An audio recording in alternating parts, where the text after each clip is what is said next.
This is Total Retail Tech Insights.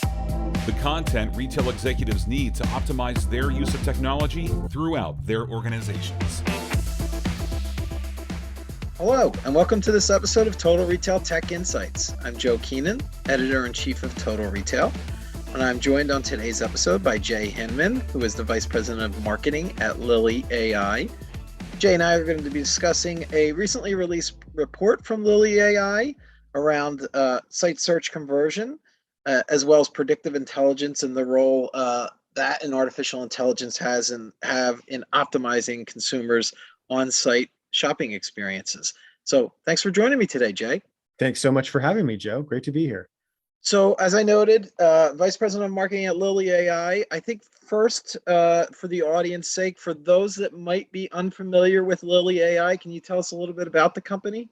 Absolutely. We work with retailers and brands across the fashion, home, and beauty industries. And we accurately connect their shoppers with the relevant products that they're looking to buy. And we do this by integrating a product attribute management platform. And it uses AI and NLP technologies, and it analyzes the retailers and the brand's product catalogs. And then it injects customer-centric product attributes across the breadth of their existing retail stack. So that would include the site search engine, their PIM, their demand generation tools. And the goal is to drive immediate relevance and then connect those products with the buying objectives of customers.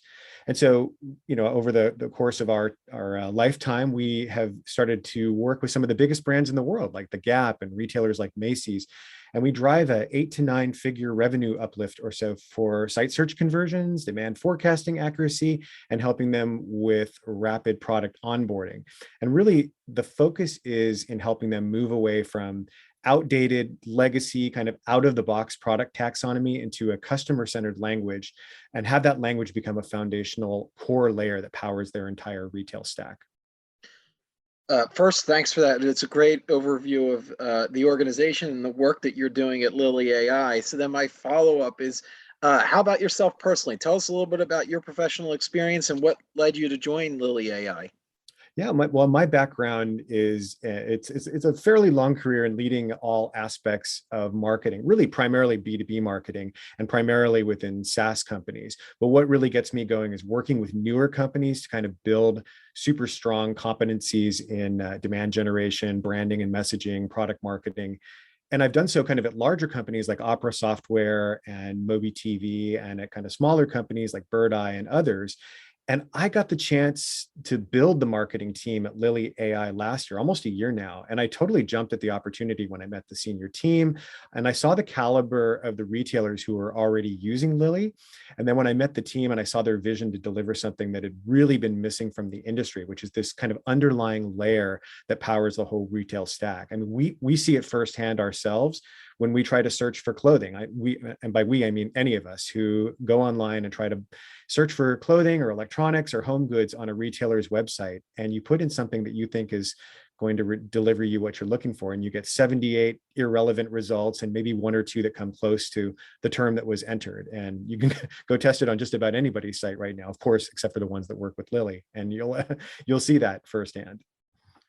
So I mentioned as I introduced the two of us, Jay, that Lily AI recently released a report in conjunction with Total Retail. That report was titled, or is titled, Searching for Higher On-Site Conversion Rates, Why AI and Predictive Intelligence is the Answer Retailers Are Looking For. So let's go back to kind of the genesis of this report and talk a little bit about the pain point that this report from Lily AI addresses. What did you kind of want to talk about in terms of the challenges retailers are having when it relates to site search and sort of that personalized experience? Sure. I mean, most retailers of a certain size understand that having an on-site search engine to drive their shoppers to the products that they're looking for is important, right? And I'm talking about a Bloomreach or a Demandware or an Algolia, et cetera. But what so many others have come to realize is that there's a bigger problem that really hampers the effectiveness of those search engines. And it's really a garbage in, garbage out type of problem. So if your product catalog has product attributes that are defined by legacy out of the box attributes, spreadsheet based stuff, maybe provided directly by manufacturers or distributors, and manually attributed by the retailer. So great, you'll get like the color of the item, whether it's women's or men's, the size, maybe the fabric, or a few other things. But what about the things that really matter to unique consumers? Things like the cut, the shape, whether it has a logo on it, whether it's for a party, or even whether it meets a certain trend like coastal grandmother or Y2K or whatever else is hot right now. It is really amazing hearing from so many well-known companies just how poorly they're serving these customers. In fact, one of our customers, who's a major global luxury retailer, they told us that they do pretty well with search results when it's very simple attributes like black women's blouse. And they say that those types of searches that are just kind of basic, that's roughly half of them. And they serve those fairly well. But the other half is longer tail or semantic searches for styles or for occasions or for embellishments. So an example would be something like floral pattern V-neck women's blouse with lace. Until this retailer started using our taxonomy, the customer almost never converted on their site, someone putting something like that in, because she'd get really poor results and therefore she would jump to somebody else's site. So by increasing the relevant results for descriptive searches like this by 30x, they quickly drove 20 million in incremental revenue. It's a great example, and it speaks to programming your search results in the language that customers are speaking. And, so that's really kind of that natural language and being able to serve up results based upon all these different ways that consumers are searching for products. I did want to talk about the impact that product attribution or lack thereof can have on a retail business. And we could talk about site search, but also beyond, there's other facets beyond site search that product attribution has an impact on. Can you address that a little bit, Jay? Yeah, I mean, think of poor product attribution as having a cascading effect. And it actually starts right there at item setup when you're first trying to attribute the products, whether manually or automated.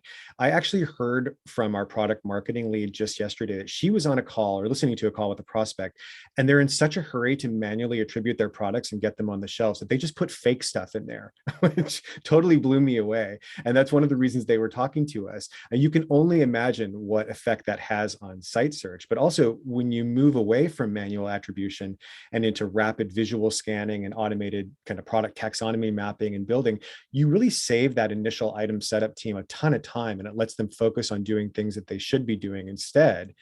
And so now you've got a product taxonomy with 15 to 20 attributes per product rather than 3 to 5, maybe. It also lets you offer better product recommendations because you understand the relationship between attributes that helps people put extra things into their online shopping carts. It also lets you do better SEO and SEM even before they reach your site, because now those long tail searches come up with your ad and not someone else's ad. It allows you to offer better filtering and facets on your site because you're using the terms and the categories that consumers actually use.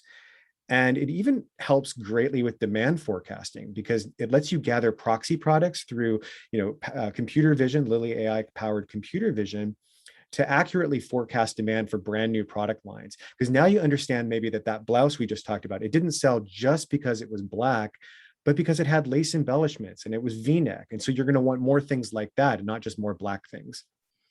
And I think, as you're speaking about this, Jay, I'm thinking about even further down the line in terms of your inventory management and getting the right products. You're helping to limit overstocks and out of stocks because you're getting a better sense of what your consumers are searching for. So then you're buying those products, and then also, the markdown effect. So you can sell goods at full margin versus having to mark products down. I would imagine there's those benefits as well.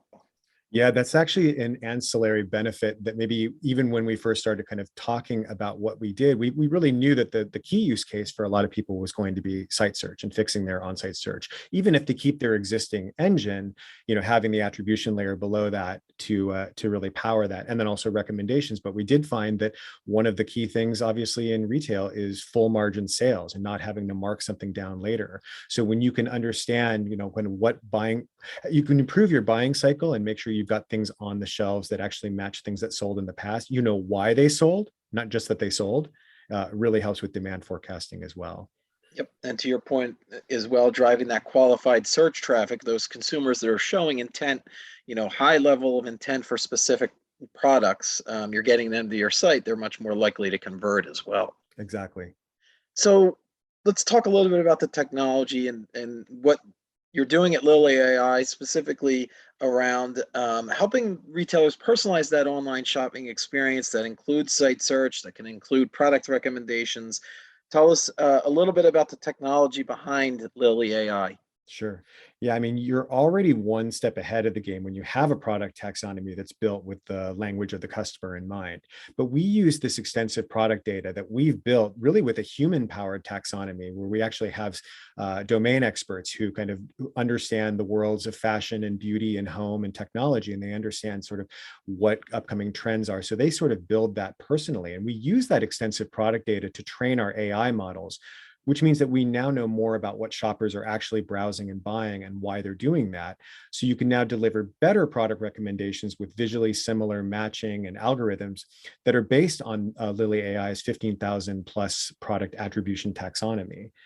And one story that I think maybe illustrates this, I'm kind of interested in, is how ThreadUp, who are a longtime Lily AI customer, and they're the leading retail platform in fashion, they've dealt with the problem of having millions of unique items and thousands of ways to look for them. This is, there's just constant new SKUs coming in on their site. So with such a large SKU count, there's no way they can manually attribute all the items of clothing or the accessories that come into them on a daily basis. So now Lily tags over 275,000 images for them each week in an automated fashion. And this has actually resulted in a lift of 15% in their sell-through of these items. But what's even more interesting, they are also kind of experimenters. So we power an amazing part of their site called Thrift the Look, which feeds social content from ThreadUp fans. They post their own looks and their outfits into ThreadUp. And then our AI turns this into recommended items that ThreadUp shoppers can buy based on these outfits. You're like, oh, you like this? Well, you might like this as well. And so we pull from the existing product catalog at that moment. And the AI basically says, well, you like her handbag? Here's 3 other handbags that look kind of like that. So it's really like social commerce and visual search at its finest. And you mentioned earlier, I think another, you mentioned Macy's as a client of Lily AI, thinking of the breadth of their SKUs, the value that they can get from a product like this. Because, Jay, maybe actually I think it might be good just to talk about when you get product information, product detail data from the supplier, how limited is that in scope? You talked maybe there's 3 to 5 attributes. Is that kind of common? What do you see, or what are you hearing from retailers when they get the product attribution data from the manufacturer supplier versus what they ultimately end up needing to go to market with? Right. It depends on just kind of how intent they are on capturing sort of those longer tail and more specific searches from people. But what we found is that so many are still relying on kind of outdated spreadsheet-based tools or just very quick manual attribution to get things on the shelves. So what generally will arrive from a manufacturer or a distributor, or what's manually attributed there, it just fits those really basic categories like color, size, men's versus women's, that sort of thing, if you're talking fashion. And there's slightly different attributes if you're talking home or if you're talking beauty. And that's what goes on the site. That's what goes on the shelf as well. And then if we can get that up to 15 to 20 or so, it's a game changer for being able to find, someone who just wants to go a little bit deeper, who wants to do synonyms. I mean, the one that we always use as a synonym is like, there was the big fad of the nap dress, but some people call a nap dress a loose dress, and some people call it a sundress, and some people call it, there's like 800 other things that you can call a nap dress. Well, if you don't have that sort of semantic search kind of underlying layer of attributes, you might turn up the nap dress, but if someone searches for it as a sundress, maybe it doesn't show up. Yeah. It's a great example. Yeah. So how about any specific examples that you can share from Lily AI customers on how they're using enriched product data to drive these better outcomes? We're talking about increased conversion on site, higher average order value. Tell us a little bit about a specific example or two that you might have. Sure. Yeah. I mean, I gave you the ThreadUp example. I mean, another good one, we had in 2021, a large multi-brand specialty retailer. They had been encountering multiple challenges, making sure that their extensive catalog of clothing and apparel was being discovered by shoppers on their online properties. And most specifically, their big pain point was via on-site search. And so a subset of their CCs or their SKUs were provided to Lily AI to add product attribute tagging to. And we did a control. So a control was versus product that was not tagged using Lily AI to see if this actually worked so we could prove it to them. And the primary KPI that they sought to measure was demand and how it was impacted based on product views and product discoverability and search intent. And they were looking to improve the core customer journey at the end of the day. And they really wanted to make sure that they had deep and consistent product attribution, and they really wanted to show a lift in top line revenue. So they also wanted to make sure that it was low lift integration, and the implementation, on their side wasn't so much. So we were able to provide that to them as well. And so our output for this search test was deployed into their search engine for full implementation. They didn't have to change their search engine out. We could very easily work with their existing provider. And then this retailer saw very rapid and very measurable results in on-site search using the Lily AI platform. So product attributes assigned using Lily AI increased by an average of 33%. And then the increase in search-driven demand that was determined by them to be all net additional top-line revenue, and it wasn't displacing sales from other avenues. And so obviously we performed a lot better than the control group. And so this led to an 8.5% increase in discoverability, measured by the percentage of PDP views that came directly from search. And this increased the likelihood of a relevant product to be shown to a customer based on their search query. And so this in turn resulted in a 3.3% increase in demand driven purely from search. And that led to a $22 million increase in revenue across all their brands. So I know it's like a lot of numbers, but it's kind of like this cascading effect. When you sort of just do it better at the front end, it has a real cascading effect kind of in all of the retail stack. Yeah, and I think it illustrates the point that you're making, that cascading effect. And you might not have the numbers on it, but I imagine there's also a lifetime value impact too. They're getting a quality, personalized experience. They're more likely to come back and shop with your brand again. Right. I mean, yeah, anecdotally, it's just a no-brainer, right? If you search for something on a site and you get what you're looking for the first time, and maybe you even get a recommendation for something that goes with that you weren't expecting. Well, of course, not only is your average order size going to be bigger, your basket going to be bigger, but you're going to be much more willing to go back to that site next time. So if you're looking at kind of the business benefits that you would call out that retailers can expect to realize as a result of really being able to truly personalize consumers' online shopping experiences, what are you hearing from your customers? What are some of the kind of major benefits that you're seeing and that you believe can be achieved through better personalization through site search and through product recommendations and so on? Right. It's some of the things we've been talking about. I mean, the key measurements from having this customer-centered product attribution data are, of course, incremental revenue, on-site conversion rates, full margin sell-through, things that we talked about. So obviously you want to be able to sell merchandise before you have to start marking it down to make way for new stuff. And as we just talked about, clearly, if you start making on-site search a really trusted part of your experience, you're going to get repeat e-commerce business from happy customers. An American specialty retailer that we work with just saw a 17.6 increase in average revenue per user from search using Lily AI in just the first 30 days. So that was extremely validating for us. And one of the reasons why this is so crucial right now is, Google says that 2.44%, that's the average fashion and apparel e-commerce conversion rate. And that's actually below the overall 2.68% e-commerce average. So just imagine even getting that 2.4 or 2.6, imagine getting that to 3% or 4% or 5%, just because you're now accurately connecting shoppers with the relevant products they're looking to buy. That's huge. And especially when you talk about a large retailer. So we've talked a lot about Lily AI specifically. I'm interested now on more of a macro perspective. Some of the industry trends, as obviously you've worked in this space for a while, Jay. Talk about what you're most closely tracking as a company, or maybe personally as well, and or believe will have the biggest impact on retailers' businesses as we quickly, approach, as crazy as it sounds, the Q4 holiday season. Yeah, it's funny how quickly that approaches, right? Right. And how we're really in the summer, and we're definitely making decisions because a lot of things kind of closed down. I found this out firsthand last year, trying to do things over the holiday season with retailers, like, oh, we should do a webinar with this customer. Oh, wait, it's December. There's no way they're gonna get in touch with Right. us. Yeah. Yeah. Live and learn, right? But we're seeing retailers reach out because they really want to recession-proof their technology stack. Obviously, that's top of mind right now. And as we've talked about, product attribution has compounding effects, and it can generate higher conversion rates across the retail value chain. But it also helps protect their immediate holiday season revenues while setting up for the future. And it gives them the agility to kind of overcome recession impact, because there's clearly worry out there, and we're doing our best to try and respond. That's clearly a trend right now. But the other sort of hidden benefit of Lily AI that dovetails with your question is how we help our customers stay on top of trends in home, beauty, and fashion so that they're ordering correctly for Q4. And as I mentioned a little bit earlier, our product taxonomy is built by human in-house domain experts. It's a really important part of our team. They come from these deep backgrounds in fashion, beauty, and home and technology companies.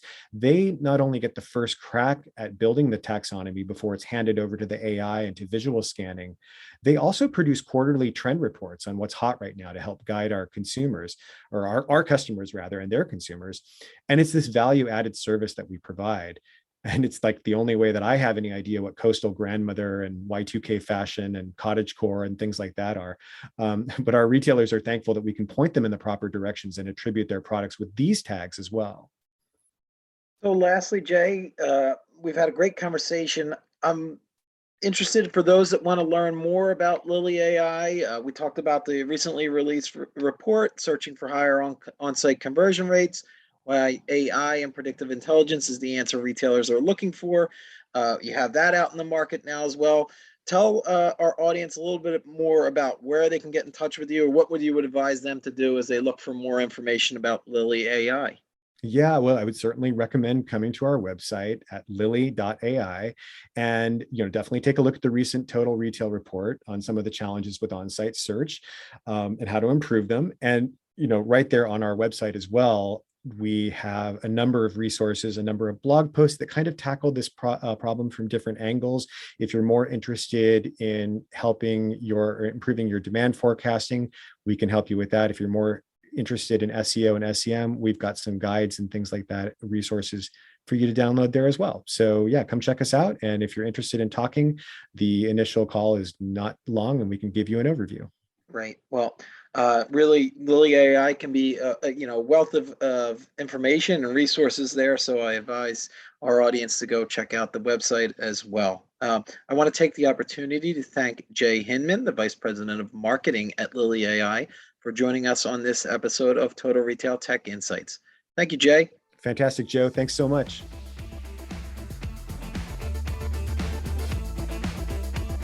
Thanks for listening. For more information on this podcast, please check out our podcast channel page at mytotalretail.com/podcasts for show notes. Total Retail Tech Insights is available on Apple Podcasts, Google Podcasts, Stitcher, and Spotify. Make sure to subscribe on our podcast channel page as well. If you've enjoyed this episode, please take a few moments to rate and review this podcast. Thanks, and until next time, this has been Total Retail Tech Insights.